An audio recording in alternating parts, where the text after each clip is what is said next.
there's a whole kind of a thought process behind that.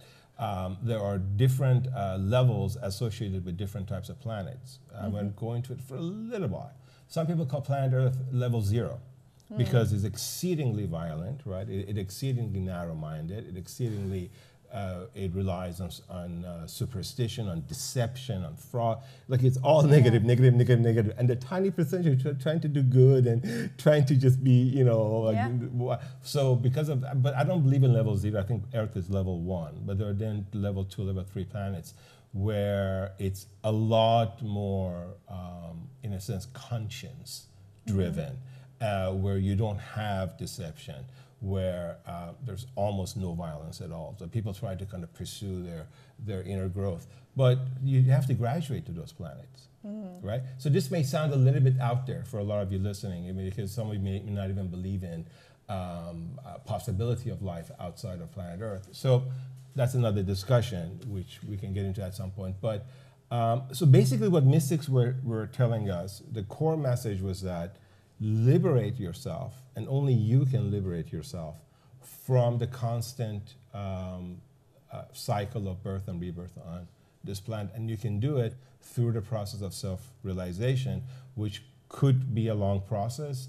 At its shortest, if you're super eager, it could take a few lifetimes. But many of you have been on it already. If what Christina and I are talking about resonates with you, if it's triggering something in you, that means you've done this before. You're just trying to wrap it up because this is the right time for it. You know, you were talking about why this is a special moment, and I kind of segued into the 60s to set that up. But, you know, 2,000 years ago was a very special moment. Okay. That was the era of Jesus and so forth. But there were many prophets, many, and they were saying that Messiah is coming, and it was like a massive era of shift.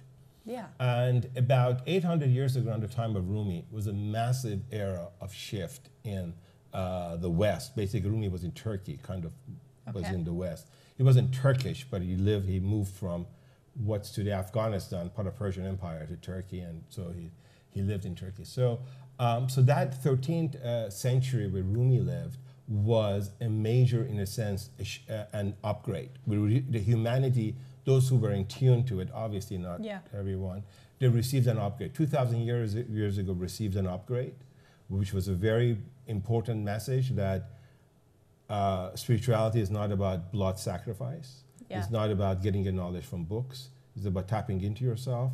Have a little bit of compassion. It's going to go far.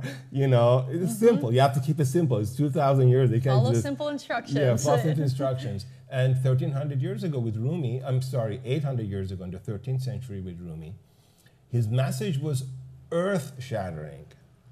That there is no Father, Son, and Holy Ghost, or a Holy Father, Holy Mother, and Holy Son, which is a trilogy that's being used for a long time in religion, is that God lives in your heart as you. Very poetic message, but that's as far as you could go 800 years ago, right? Yeah. So what did Rumi do was he basically brought the outside deity, merged it in you, unified it with you as a preparation for today's message that there is no outside deity, there is universal energy, of course, and it's love energy, but you, in fact, are the deity. Yeah, I am that I am. Yes, yes. But I am that I am. Yes, you are the deity. That is the message. That is the next level. That you need to not just hear it or read it, but absorb it, integrate, but understand it, absorb it, accept the thought of it.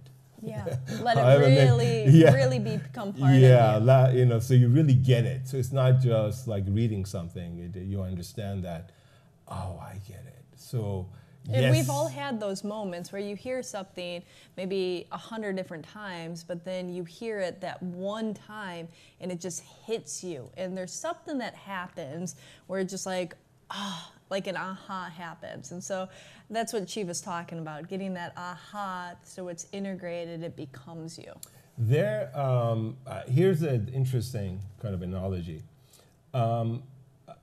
There is, when a child is born, its entire life is in the hands of people who are around her, right?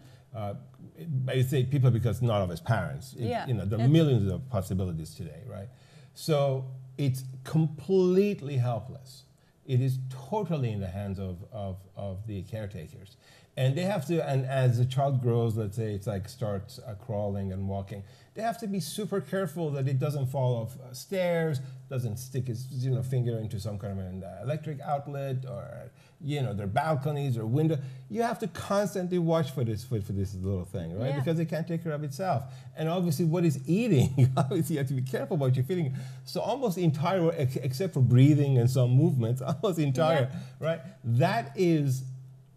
Keep that analogy, and imagine a soul being at that level. I'll call that a child soul, a child spirit. So there are a lot of spirits that are on this planet that are child spirit, they're child souls, that they need the comfort of the temples, the variety types of worship places, the deities. Like in India, they have 650 different deities, or we had the Greeks and the old Persians, and obviously the Egyptians and the Romans and the this and that. And of course, now the kind of the unified trilogy of the religions. They claim to only have one deity, but Catholicism has the mother and the son. Yeah. So that's a complete falsehood.